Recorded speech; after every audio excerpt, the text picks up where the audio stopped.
Drake has suffered the greatest setback of his career. It wasn't on the charts, on stage, or in a rap fight this time. No, the courtroom was where this occurred. I'll show them who's boss moment, which was meant to be a power move, has blown up in his face the most degrading manner imaginable. Drake's case, which he believed would restore his rights and silence his detractors. Again, his admiration has backfired. Many sources are speculating that this could be the action that ultimately brings about the end of everything. He is well built. Imagine entering a courtroom with complete confidence.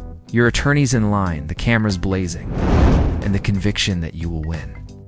Instead, Drake left with a defeated, ashamed, and more exposed appearance than before. He refused to even glance up from the ground while reporters yelled questions at him, according to witnesses. Because the truth is harsh. In addition to losing his case, exposed fresh evidence against him. Evidence so startling that his own admirers are battling. To protect him, which should have been a victory, has become a catastrophe. What was meant to keep his dominion safe could now be destroying it. Furthermore, no one is more repulsive than the leaks emanating from that courtroom anticipated. This is more than just a legal loss, so stay locked. Drake's dominion may be permanently doomed. We must go back in time and examine the pattern in order to see how disastrous this moment is for Drake. He's been plagued by a convoluted path of legal actions, controversies, and courtroom humiliations for years. Because Drake has previously marched into court with the expectation of dominating, only to emerge embarrassed, bruised, and exposed. No, this cycle is getting hazardous. And now, according to insiders, this most recent backfire might be the ultimate straw that puts a stop to him permanently. Drake has a lengthy history of utilizing lawsuits as weapons, so let's start there. He frequently went straight to court when musicians, producers, or even ordinary citizens dared to question him. Sometimes he did it to defend his reputation, sometimes to silence his detractors, and other times it was merely to show that he could show off his riches and power. This was once admired by fans as power movements. However, a troubling tendency became apparent over time. Drake wasn't consistently successful. He was actually losing most of the time. Recall the well-known song, Credit Litigation, in which he was accused of stealing flows and melodies by lesser-known musicians. Frequently, startling court papers slaked, exposing claims of unidentified collaborators, ghostwriters, and behind-the-scenes transactions that portrayed Drake as someone who profited from the labor of others. His reputation as a genius was eroded by each case. Personal lawsuits and complex relationships with women followed. They accused him of deceiving, manipulating, or mistreating them. Drake's team will always portray it as gold diggers attempting to make money. However, the audience noticed more. Flaws in the gleaming armor each time, exposed by leaked texts, voicemails, and sometimes audio recordings would end up online, forcing Drake to appear in stories he had no control over. Not to mention Drake's notorious public relations disaster when a lawsuit involving a purported nightclub incident exposed intimate information about him that he had battled so hard to conceal. What should have been a straightforward legal dispute descended into weeks of humiliation, memes, and late-night presenters who tore him to pieces. Let's fast forward to the present day. Drake's redemption was meant to be different from this most recent litigation. It was built up by his legal team. Blogs were informed by insiders that this was the case that would reaffirm Drake's supremacy. Just wait, fans were informed. Drake will have the last laugh when the verdict is rendered. However, the exact reverse occurred, according to people familiar with the case. Drake walked into the courtroom looking untouchable, wearing an expensive suit, sunglasses, and an entourage that followed him like they were on the red carpet at the Grammy Awards. Reporters even noticed that Drake smiled at the plaintiff, like the result was already assured. But that assurance vanished in a matter of hours, according to court insiders. The testimony that was given was not only about the lawsuit, but also turned into an exposing session. New evidence. The judge reportedly reprimanded Drake's attorneys for attempting to conceal papers that directly contradicted Drake's story, after claimed emails and private communications surfaced that not only weakened Drake's case, but also brought up facts of his previous problems. The worst aspect of this fiasco, according to leaks, is not only about losing the case, It's also about the avalanche of additional revelations it prompted. What should have been a clean win was turned into a judicial circus. Evidence connected to previous striding claims, communications that allude to dubious label arrangements, and even alleged payments to keep individuals quiet are all now open to scrutiny, which is why some are referring to it as the largest backfire to date. Drake didn't simply lose when he attempted to bury his critics with another lawsuit. He unintentionally gave them the largest platform they have ever had, amplifying their voices rather than putting a stop to them, claiming that this was karma. His detractors are rejoicing as if they've witnessed the ultimate fall of an empire. And even some music business insiders are muttering that he shouldn't have done this. He prodded the wrong hornet's nest. Consider this.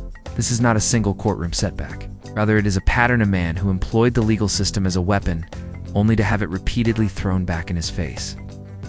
This time, however, it feels different and final, since the lawsuits aren't simply humiliating headlines anymore. He's dragging out the evidence, the receipts, the skeletons that he's been trying to hide for years. The stunning part is that, according to insiders, this wasn't just a loss. If the leaks are even partially accurate, Drake is now battling for his entire reputation, his business, and his legacy. Not just a lawsuit, the courtroom was meant to be Drake's stage. But they're claiming that someone inside his own camp may have allowed these leaks to occur, meaning that the true betrayal may have come from someone closer than he ever thought. Rather than from his rivals or detractors, Drake dropped the ball instead of dropping bars. And instead of controlling the cameras, microphones, and whispers, all felt like another stage in which he could control the story. Like he always does with his music. Disintegrated, it began modestly, with witness testimony that deviated from Drake's account of events, which his attorneys dismissed with a smile. However, the first bombshell document, a court read aloud a set of confidential emails between Drake's management and a former associate, demonstrating that Drake's team had tried to manipulate the facts to win over the judge. The courtroom fell silent. Drake's face reportedly grew pale, and insiders say the words were damning. "We'll bury this detail. No one will ever see it." His lawyers heard his desperate whispers right away, but it was too late. The harm had already been done. Journalists tweeted from within the courtroom, and social media exploded in real time. Within minutes, hashtags like #Drake loses again and #courtroom karma went viral. But this was just the beginning for Drake's team.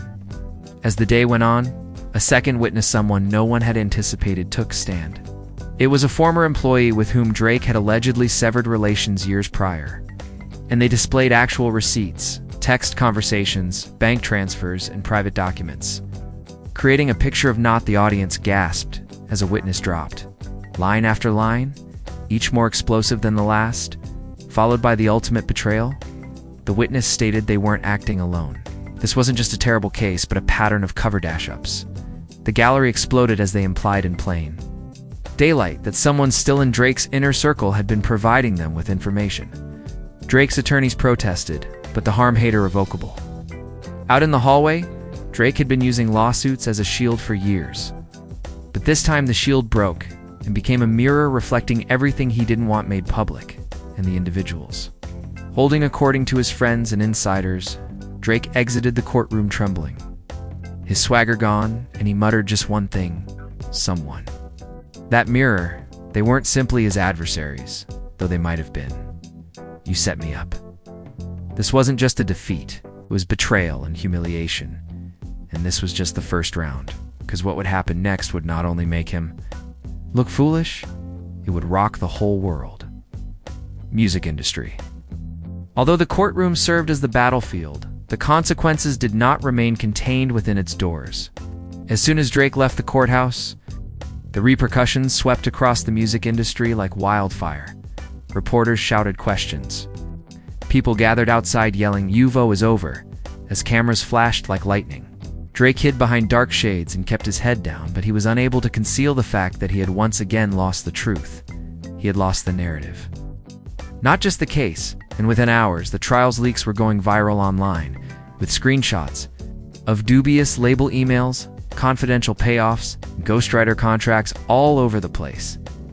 Drake's empire was founded on settlements and silence. But this is where it went wrong. Fan sites, gossip, blogs, and even mainstream publications like TMZ and Complex ran with it. What was once discussed in private was suddenly shown on every timeline. Every time.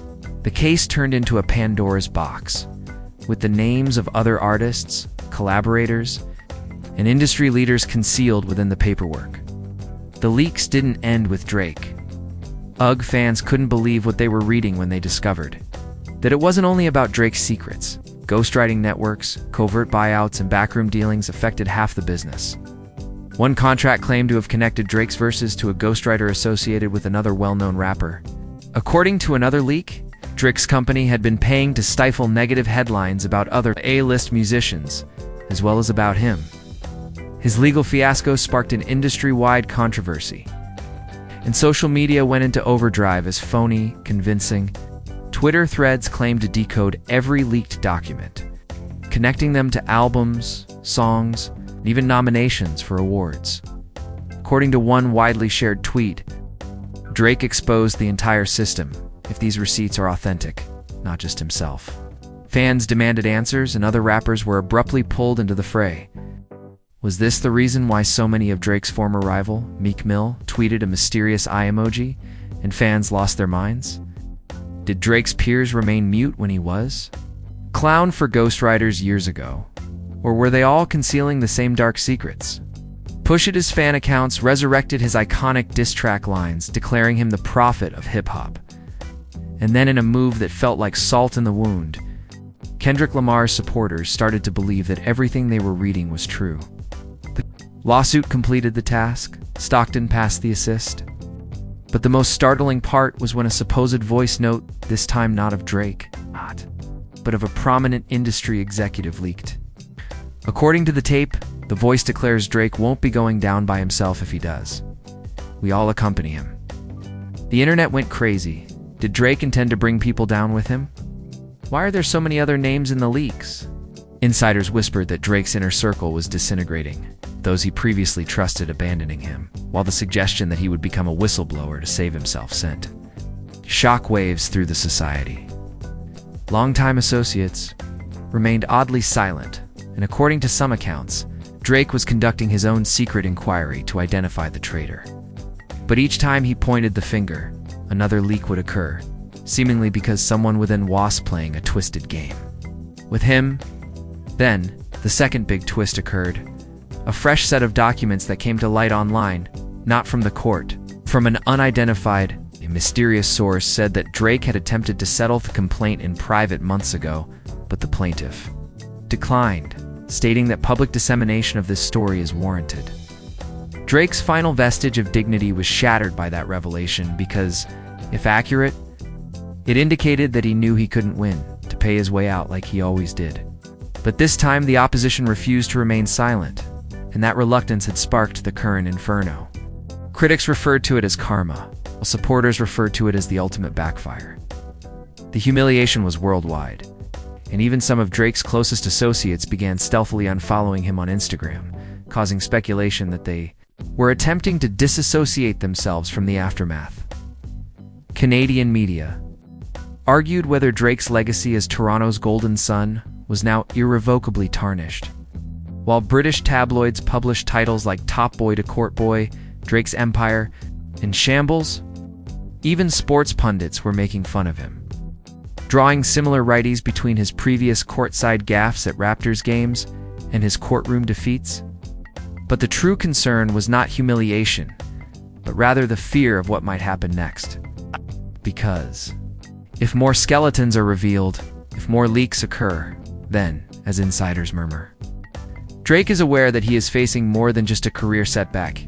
He is facing the collapse of everything, including his deals, reputation, and empire. One source claims that Drake departed a private meeting.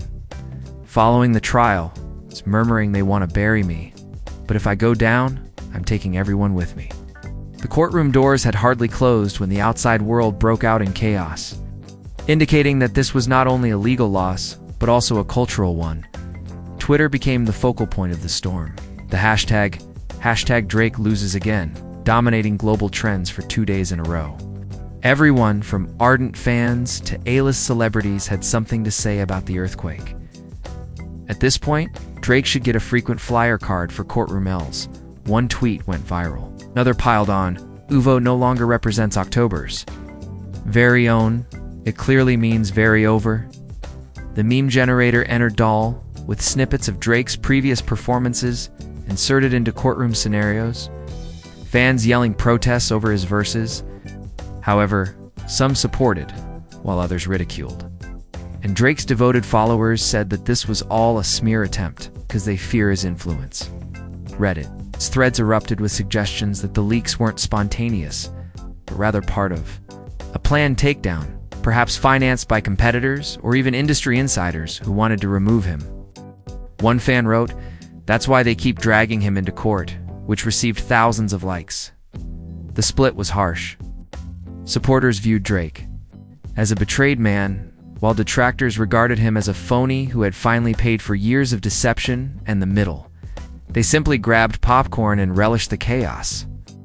Drake was eventually removed from the throne, unraveled, and celebrities couldn't help but voice their opinions. 50 Cent wrote, "Court, season ain't for everybody," beside a clown emoji on Instagram. Nicki Minaj posted a mysterious tweet, "Don't cry when you get buried by the dirt when you play dirty." Even Rihanna, who rarely comments on drama, purportedly liked a post ridiculing Drake's courtroom swagger. Putting the internet into a frenzy as fans conjectured she was targeting directly at him, Joe Budden said frankly, and this is the unraveling. Charlemagne Thaw, God attacked Drake, calling him the rapper who raps about winning but keeps losing. Podcasts, radio shows, and YouTube reactors had a field day. We're observing the conclusion in real time. Meek Mill, on the other hand, shocked fans by tweeting, "They clowning my guy, but I know pressure when I see it. Y'all gotta chill." Was this covert mocking or true empathy? No one knew. Athletes then entered the fray. After that, LeBron James shared a laughing gif. Then followed the chillest response. "I've seen stars fall before," tweeted a prominent industry veteran that encapsulated everything. But this is different. This isn't a fall. It's an implosion. There was more to this Drake controversy than that. This wasn't merely one more poor headline. Fans, celebrities, and corporations were all compelled to take sides in this show of cultural division. The most concerning aspect was that the insiders continued to murmur that the largest leak had not yet occurred, meaning the backlash was when. Everyone believed that the worst Drake had to endure was courtroom humiliation and constant leaks. It appears that this is just the warm-up. Ow. It was the most lethal blow of all as the last twist fell.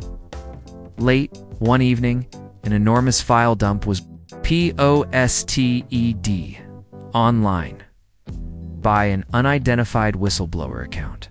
Fans initially believed it to be just another collection of memes that had been repeated. But as industry experts and journalists combed through the documents, their jaws fell. This was more than simply court documents. These OVO files were internal, private, NDAs, private financial documents, and private correspondence between Drake's label and multinational companies. And it was devastating what they showed.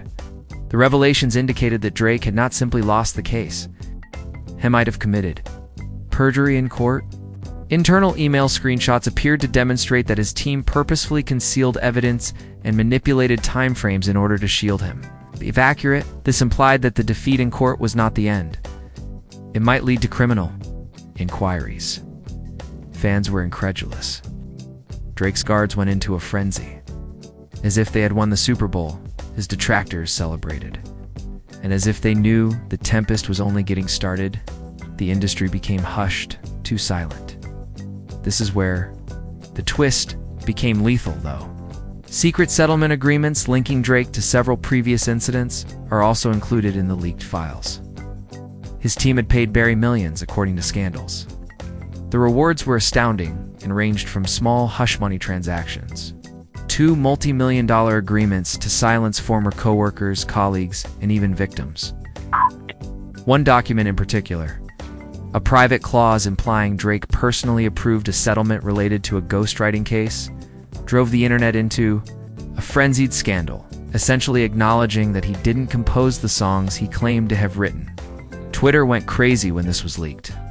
Under oath, he lied, misled his admirers. This man's entire professional life is a deception. A diss track wasn't necessary for Kendrick. The work was completed in the courtroom. Ow. Lawsuits were more than simply humiliating. They were destroying legacy. Everything Drake had constructed. In real time, the image of the untouchable superstar, the perfect hitmaker, and the cultural icon was coming apart. The most shocking aspect, however, was that one of the leaks blamed the betrayals on a current member of his own team. Noticed a longtime associate by his side for many years. In order to defend themselves, ALAGLY sold information to competitors and media organizations. Drake's paranoia had changed over time. It was authentic. The person who had stabbed him in the back wasn't rivals, but by relatives. According to insiders, Drake lost it when he learned. He informed his inner circle. One source claims, "I'm done. I can't trust anyone. They want me gone. They'll get it." Fans were left wondering, what did he mean? Was Drake implying that he was going to retire? Is he saying that he would bring others down with him? Was it something more sinister? Was one last document that was leaked? A mysterious message from the unnamed informant. Soon, the actual tale will be released. The internet went down. What in the world could be coming in part 2 if this was only part 1? 2. The question that no one believed was feasible is now being asked by the entire world. Will Drake's career come to an end? Following courtroom setbacks, leaked documents, betrayal from inside his own group, and rumors of much more sinister disclosures to come. We have the impression that we are seeing the collapse of an empire in real time. Now, standing in the ashes of his own country, the man who once declared himself the sixth god is more exposed, degraded, and betrayed than ever. The frightening thing comes next. The narrative is not yet complete. The culture was rocked to its foundation by the revelations that had previously surfaced. However, the whistleblower, who wished to remain unnamed, assured that more is yet to come. And if what we've previously witnessed is just a portion one, Drake's nightmare hasn't even reached its climax yet. Can he make it through what comes next? Or is this really the time that hip-hop buried him forever? Additionally, I'd want to hear from you. Is Drake's lawsuit backfiring in your opinion? Is karma coming full circle? Was his inner circle betraying him? Or was this a well-thought-out takedown by competitors awaiting their opportunity? You have UV. He has a chance to return to the top. Or has one of the most successful runs in music history come to an end? Now leave your ideas in the comments. All of them are being read by me. Hit the like button if your rebellion of Drake's empire is imploding right in front of our eyes. Additionally, as the next leak could happen at any moment, remember to hit subscribe and enable notifications. We'll be here to dissect it all when it happens, you know? This story is far from over, I assure you. The future may not just end. Drake's professional life, it might alter hip-hop forever. Keep an eye out. Stay tuned.